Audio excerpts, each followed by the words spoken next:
Merhaba değerli izleyiciler. Büyük Patlamanın özel doğası serimize kaldığımız yerden devam ediyoruz. Bu bölüm serinin son bölümü olacaktır. Bu bölümde büyük patlamanın neden özel bir durum olduğunu derinlemesine tartışacağız. Büyük patlamanın benzersiz doğası, özellikle de görünüşte çelişkili özellikleri nedeniyle kozmologları uzun zamandır şaşırtmaktadır. Yerçekimi serbestlik dereceleri açısından son derece düşük entropi durumuydu. Ancak diğer tüm açılardan neredeyse maksimum entropiydi. Bu ikilik büyük patlamanın özelliği tartışmasının merkezinde yer alır ve evrenimizin kökeninin temel doğası ve termodinamiğin ikinci yasası hakkında sorular ortaya çıkartmaktadır. Kozmolojide entropi, evrenin düzeni veya düzensizliği hakkında fikir verir. Tipik bir yüksek entropili durum, kütlenin kara delikler gibi yoğun bölgelerde birikeceği ve yerçekimi serbestlik derecelerinin önemli bir aktivasyonunu yansıtan kapsamlı bir yerçekimi kümelenmesi anlamına gelmektedir. Tersine büyük patlama, termal radyasyon ve madde dağılımları gibi yerçekimi olmayan biçimlerde yüksek entropiye rağmen düşük yerçekimi entropisiyle alışılmadık derecede düzgün ve homojen bir durum ortaya koymuştur. Evrenin başlangıcında mevcut olan bu düşük kütle çekimsel entropi, gözlemlenebilir evrenin ve termodinamiğin ikinci yasasının temelini oluşturduğu için açıklama bekleyen bir anormalliktir. Evrenin homojenliğini incelemek için yaygın bir öneri kozmik enflasyon teorisidir.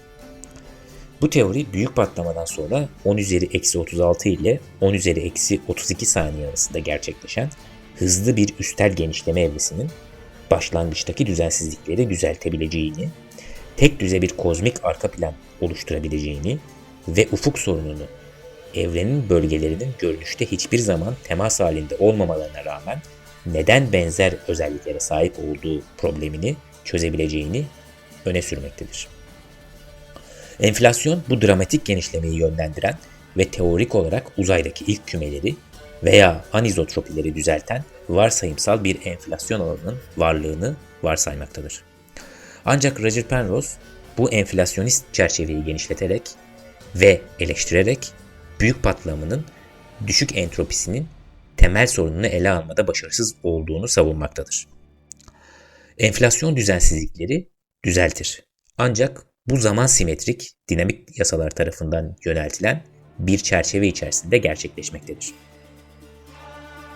Çoğu fiziksel sürecin karakteristiği olan bu zamansal simetri, enflasyondan kaynaklanan herhangi bir düşük entropili koşulun bu koşulların başlangıçta neden var olduğuna dair bir açıklama gerektireceğini öne sürer. Sonuç olarak enflasyon soruyu yanıtlamadan yalnızca değiştirir. Erken evrenin kütle çekimsel entropisi başlangıçta neden bu kadar düşüktü? Dahası enflasyon süreci erime veya donmaya benzer bir faz geçişini içermektedir ve bu tür geçişler genellikle entropi artışlarını da beraberinde getirir. Yine de enflasyon sonrası evren bu alışılmadık derecede düşük kütle çekimsel entropiyi korumaktadır. Dolayısıyla bir enflasyon alanının dahil edilmesi temel bulmacayı çözmez. Evrenin neden böylesine olağanüstü özel bir durumda başladığı ve termodinamiğin ikinci yasasının anlamlı bir şekilde işlemesini sağlayacak bir kozmik düzen kurduğu problemi hala gizemini korumaktadır. Bu anlayışı derinleştirmek için kütle çekimsel serbestlik dereceleri tam olarak gerçekleştirilseydi, yüksek entropili bir durumun nasıl görünebileceğini düşünelim. Bir yaklaşım olarak genişleyen bir evren yerine çöken bir evren hayal edin. Zaman tersine çevrildiğinde yüksek entropili bir çöküş kütle çekimsel düzensizlikleri yoğunlaştıracak ve sonunda tekilliklere ve kara delik oluşumuna yol açarak maksimum kütle çekimsel entropinin son durumunu somutlaştıracaktır. Böylesi bir senaryo evrenimizin büyük patlamadaki gerçek başlangıç durumuna varsayımsal bir karşıtlık sağlar. Bu çöküş modeli spekülatif olsa da Einstein'ın denklemlerini takip eder ve son derece düzensiz, yüksek entropili kütle çekimsel çöküşlere beklenen karmaşık kaotik tekillikleri tanımlayan Belinsky, Kalatnikov ve Lifshitz'in varsayımını çağrıştırır. Özellikle başlangıç koşullarını belirlemede kütle çekimsel entropinin rolünü göz önünde bulundurduğumuzda enflasyonist fiziğin büyük patlama tekilliğinin olağanüstü derecede düzgün, düşük entropili koşullarını açıklamadaki sınırlamalarını değerlendirmemiz gerekmektedir. Erken evrenin homojen durumunu açıklayabileceği varsayılan bir enflasyon alanının yüksek entropili, kütleçekimsel olarak topaklı bir başlangıç evrenindeki düzensizlikleri gerçekten bastırıp bastıramayacağı sorgulanmalıdır. Maddece eşit olmayan bir şekilde dağılmış, düzensiz, çöken bir evren bu yüzden hayal edilmesi gereken bir metafordur. Daraldıkça kütle çekimsel düzensizlikler yoğunlaşacak ve nihayetinde Friedman-Lemaître-Robertson-Walker modelinin simetrisinden ve homojenliğinden uzak koşullar meydana getirecektir. Bu zaman tersine çevrilmiş çöken senaryoda FLRV simetrisinden sapmalar artacak ve oldukça yoğun madde bölgeleriyle karakterize edilen kaotik bir kütle çekimsel çöküşe yol açacaktır.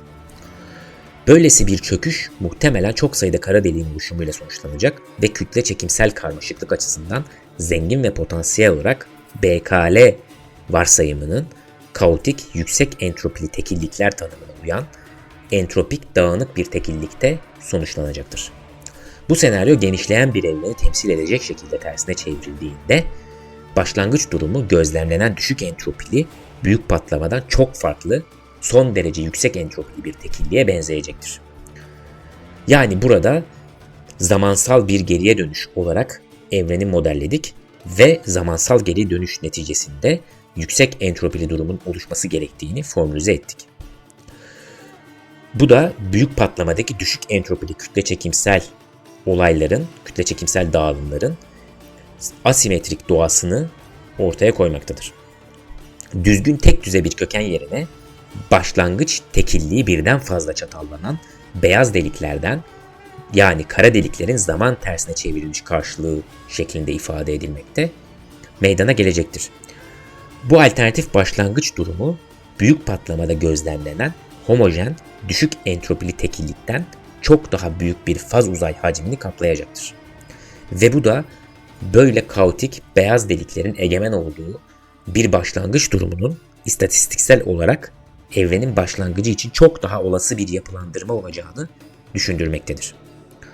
Roger Penrose bu bağlamda düzensizlikleri düzeltmek için bir mekanizma olarak enflasyonun böylesine karmaşık bir başlangıç durumunu etkili bir şekilde ele alamayacağını vurgulamıştır. Enflasyonu yöneten denklemler zaman simetriktir ve varsayımsal bir beyaz delik tekilliği egemen kökeninin kaotik yüksek entropili yapısını doğal olarak yumuşatamaz. Bu eleştiri enflasyon mekanizmasının evrenimizin homojenliğini açıklamak için gerekli olan özgür, düşük entropili başlangıç koşullarını açıklayacak sağlamlıktan yoksun olduğunu göstermektedir. Bu tartışma bir dönmeyen kara deliğin entropisini olay ufku alanına göre ilişkilendiren Bekenstein-Hawking formülüne de atıfta bulunmaktadır. Kara deliğin entropisi olay ufku alanı ile şekildeki gibi ifade edilir. Burada K, G ve H sırasıyla Boltzmann sabiti, Newton'un kütle çekim sabiti ve indirgenmiş Planck sabitidir.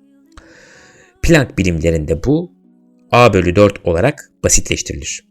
Bu formül kara deliklerin kütlelerine göre son derece yüksek bir entropiye sahip olduğunu vurgular. Bu da birçok kütle çekimsel tekilliğin hakim olduğu bir evrenin muazzam bir entropi değeriyle başlayacağı anlamına gelir. Bekenstein-Hawking entropisi kara deliklerdeki kütle çekim entropisinin anlaşılmasına katkıda bulunarak kaotik yüksek entropili bir başlangıcın büyük patlamanın dikkat çekici derecede düşük entropili başlangıç koşuluna kıyasla istatistiksel olarak daha olası olacağı fikrini pekiştirmektedir. Bu tutarsızlık enflasyonist teorinin büyük patlamanın özelliğini açıklamadaki yeterliliğini sorguluyor ve evrenimizin neden bu kadar ince ayarlı bir durumda başladığını anlamak için daha derin bir teorik çerçeveye ihtiyaç olduğunu gösteriyor. Şimdi de kara delik entropisinin kozmolojik etkilerini, büyük patlama tekilliğinin benzersizliğini ve özellikle elektromanyetik alanla karşılaştırıldığında kütle çekimsel serbestlik derecelerini tanımlamanın teorik zorluğunu araştıracağız.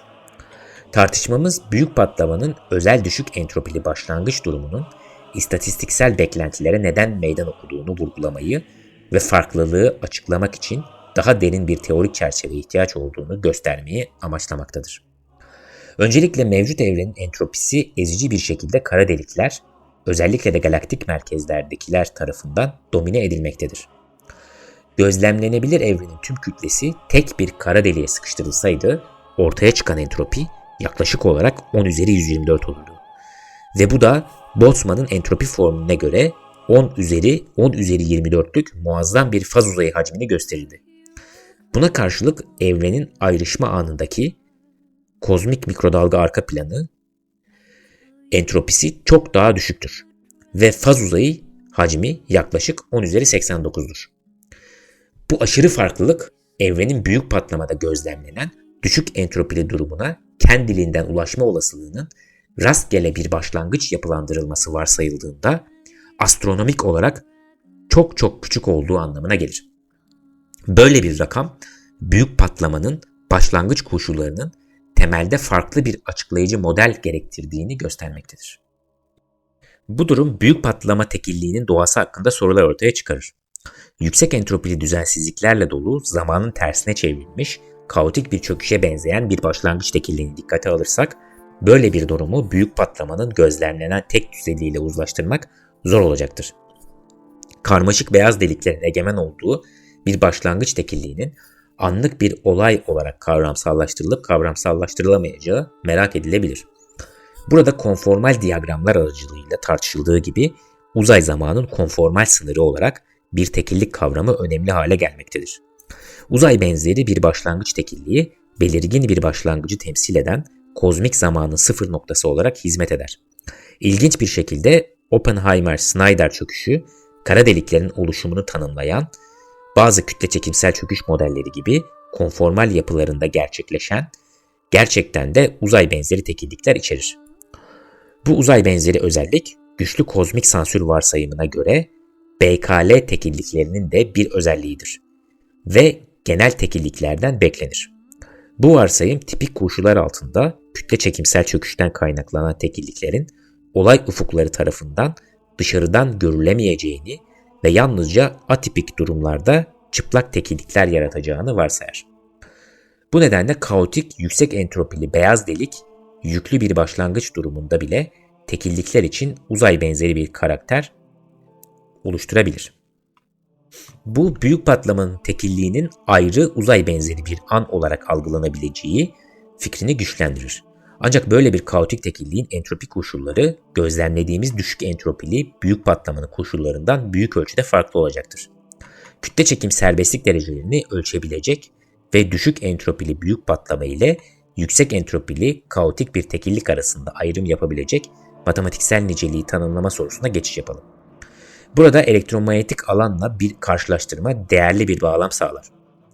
Görelilikte elektromanyetik alan 6 bağımsız bileşene sahiptir.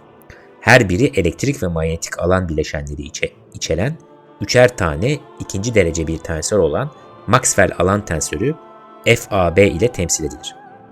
Benzer şekilde kütle çekim alanı simetrik yapısı nedeniyle her noktada 10 bağımsız bileşene sahip olan metrik tensör GAB ile tanımlanır.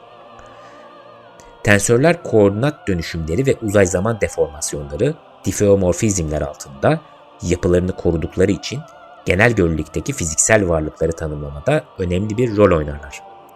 Maxwell tensörü FAB antisimetriktir. Yani FAB eşittir eksi FBA olarak temsil edilebilir.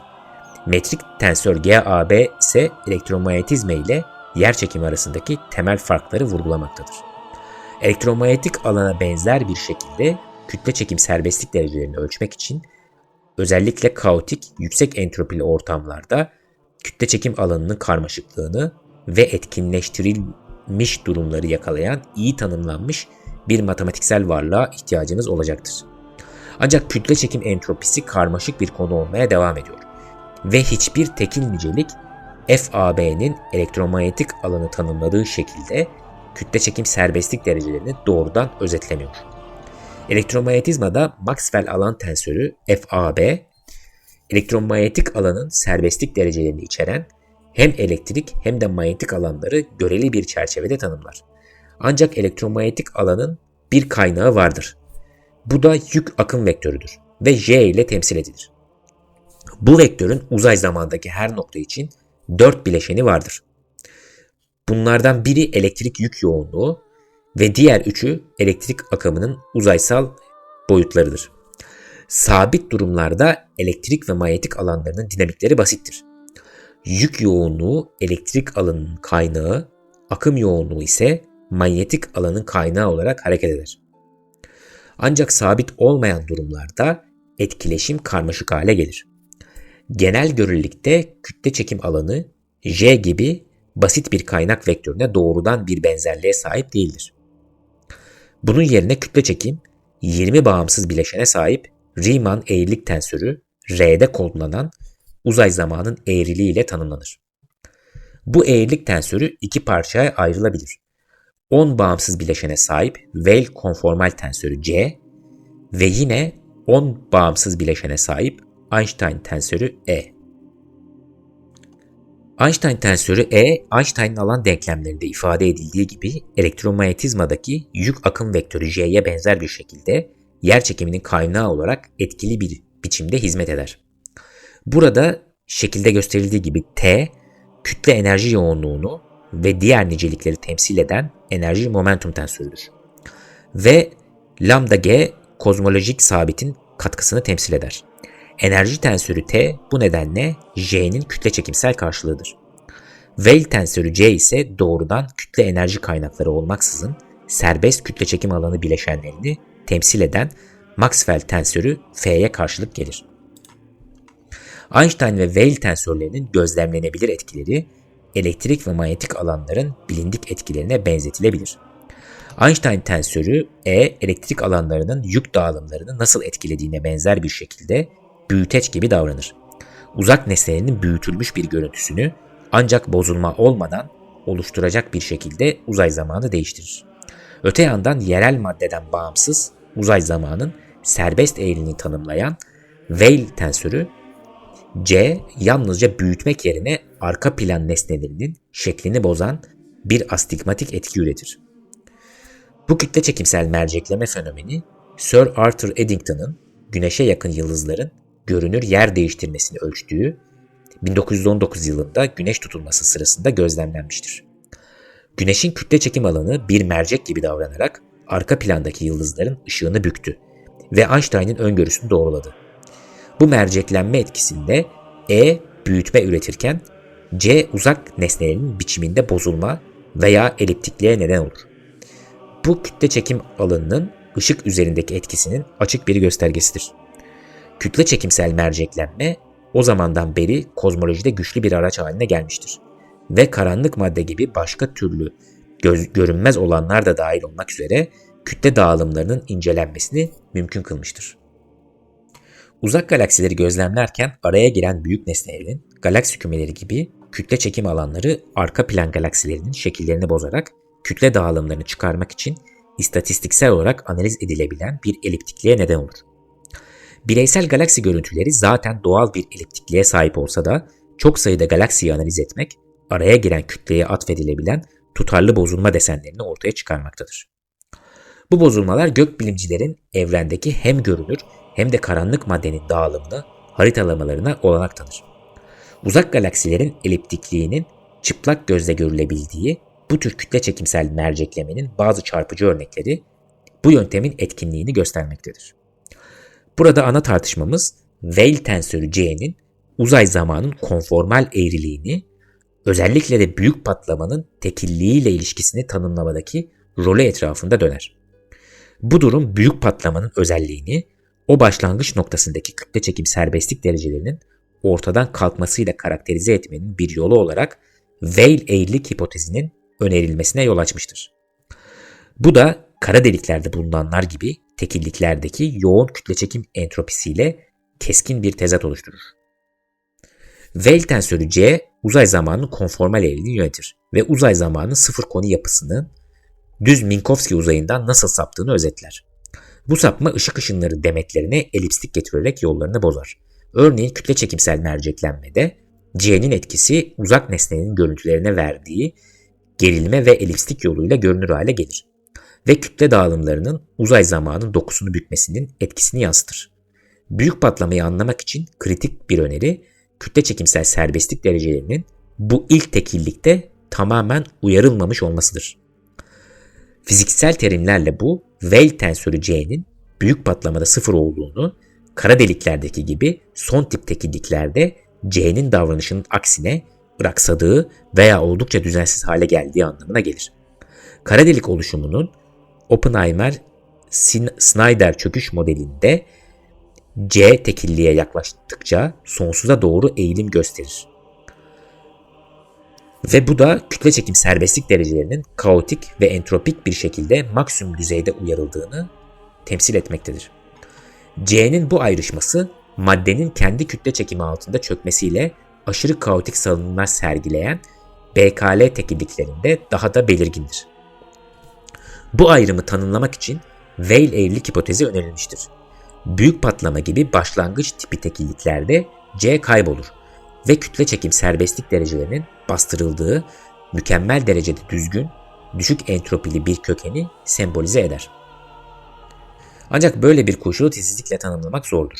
Çünkü C bir tensör niceliğidir ve tensörlerin doğası uzay zaman metriklerinin ayrıştığı veya tanımsız hale geldiği tekilliklerde belirsizleşir. Sonuç olarak C'nin bu tür noktalardaki davranışıyla ilgili matematiksel iddiaların formüle edilmesi doğası gereği zordur. Paul Todd'un alternatif formülasyonu VCH'ye yani Weyl evlilik hipotezine matematiksel olarak daha sağlam bir yaklaşım sunar. Büyük patlamayı konformal bir manifold olarak görür ve uzay zamana geçmiş bir sınır olarak yaklaşır.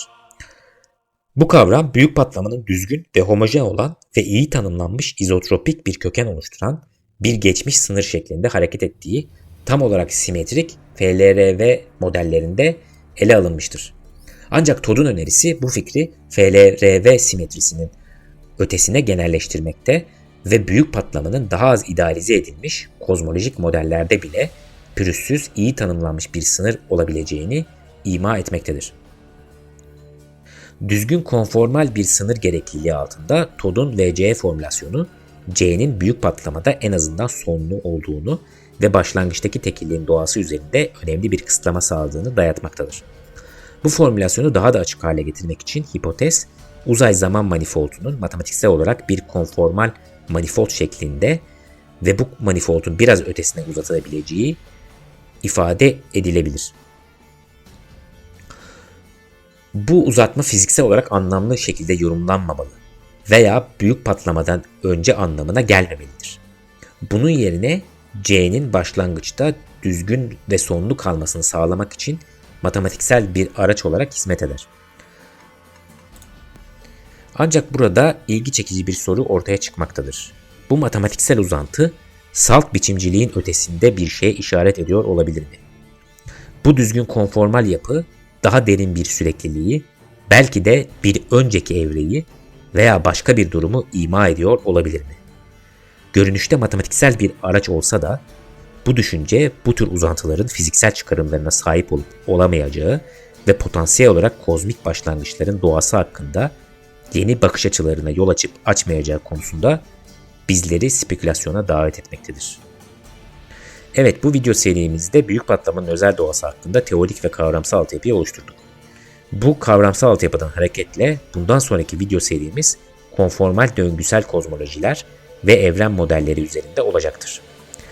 Eğer bu video serilerimizi beğenirseniz desteklerinizi ve yorumlarınızı ihmal etmeyin. Dinlediğiniz için teşekkürler, sağlıcakla kalın.